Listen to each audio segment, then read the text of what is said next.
I'm going full XC rider. I am done with long travel bikes.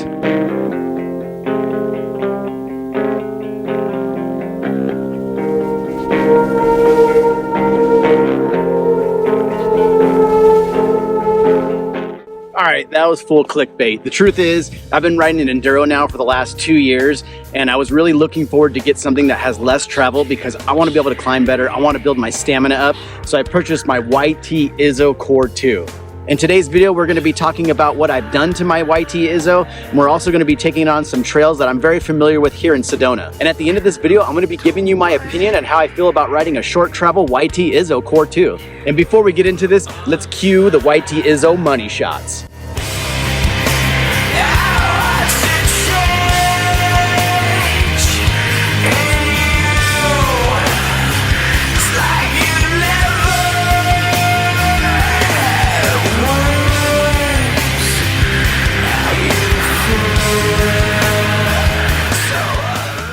YT bikes are known for being very capable bikes, and I really wanted to try out this super short travel bike. This bike comes in at 130 millimeters in the front and 130 millimeters in the rear. The YT Izzo was made to be a lighter short travel bike that was way more catered toward the XC rider and the downcountry rider. It was one of the main reasons why I wanted to buy it. YT bikes are just known to be those that you can get rowdy on, and the YT Izzo is no different than that as well. I've been a big fan of YT bikes ever since I bought my wife the Decoy, and I ride it most of the time, but shh, I'm not gonna talk about that.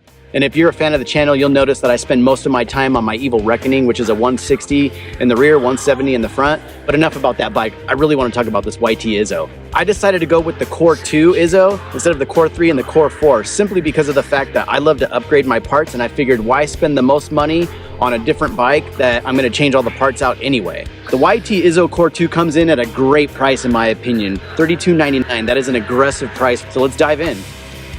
Right off the bat, I changed some of the parts out to the parts that I like to run. Number one, I changed my wheels from the DT Swiss to the Noble TR35s, which are a downcountry carbon wheel, and they were equipped with Industry 9 Hydra hubs. The next thing that I changed out was the crank. Because I didn't want to run the NX crank, I decided to run the Cane Creek EEWINGs with an absolute black oval chainring. I also equipped it with my SRAM XX1 cassette, XX1 chain, and XX1 derailleur. And my main reason for wanting to do that is because those parts are way lighter than the stock parts that came on this bike. I also wasn't a fan of the Forecaster tires that came on the bike, so I swapped it out for a Minion SS in the rear, which is a fast rolling trail tire. And I also went with a Dissector in the front. Both of these tires are made by Maxxis, and they have a way better tread pattern than the Forecasters. I also swapped out the stem for an Industry 9 stem, which was a little bit lighter than the Race Face stem that came stock. The YT Industry seat, which is made by SDG, is awesome. That's a stock seat. I'm totally keeping that on there. I love it. One thing I wish they would have done is put a 150 millimeter dropper post on the medium frame. Instead, it has a 125 millimeter. And I feel as if that post is just a little too short. So far, I left the suspension stock. It has the Fox 34 fork with 130 millimeters of travel, and it also came with a Fox Performance DPS rear shock. So far, the suspension feels pretty good, but I am running it in the low setting. That way I can get a little more slacker head angle. And the brakes that came with it were the SRAM G2 guide brakes, which I actually feel like they're doing a pretty good job with the 4-piston calipers. The YT Izzo, front and rear, 130. And this will help me decide whether or not I want to leave it at 130 or change it to 140 or even possibly put it up to 150, which is still in that 20 millimeter range of changing your travel. That's the goal. So right now we're on Long Canyon and we're gonna climb up.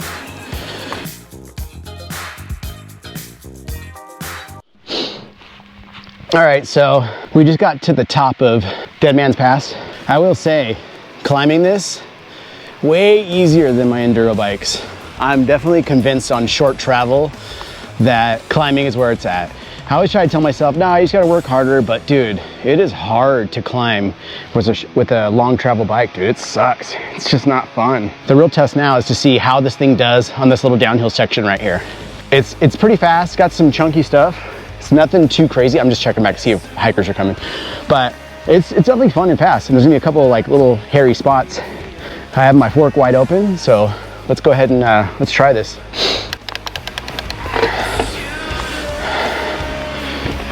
All right, let's get it going. Dead Man's Pass, descent.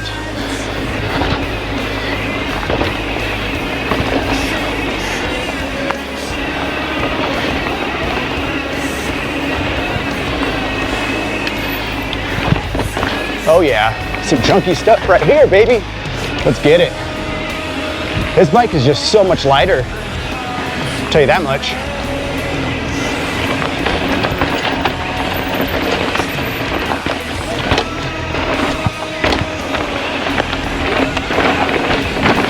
Yeah.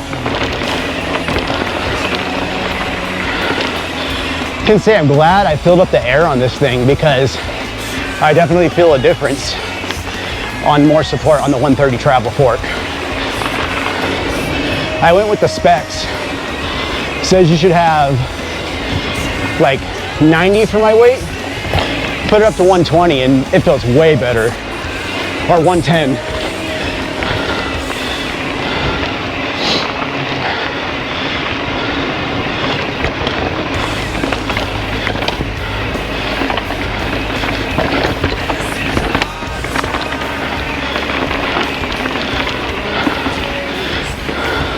I like that section. That one's a little rowdy right there. It's fun.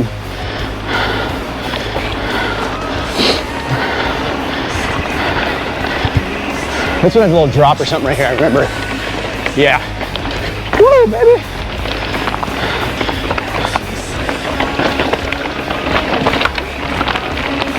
I'm telling you, that max pressure helped a lot.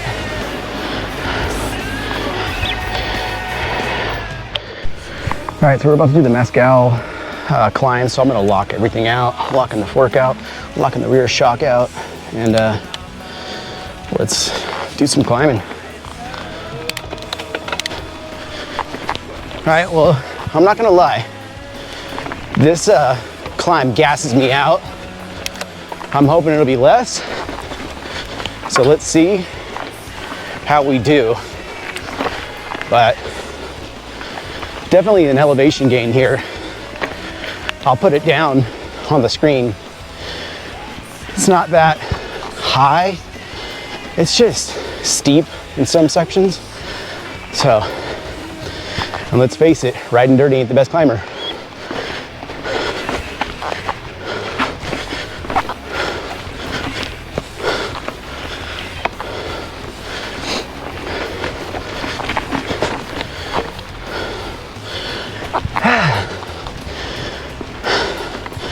I think I'm gonna put the rear to like medium lockout, cause damn, hurting my ass. Oh man, dude, first time ever ridden this trail at least 10 times. Never, ever have made it up that climb in one shot. Good stuff. Good stuff, the Sedonas. Love the Sedonas.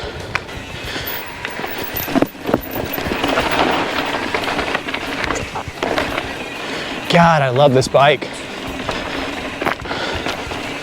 I think this is gonna be my everyday rider because this thing's dope. And the evil reckoning will have to be the park season down bike.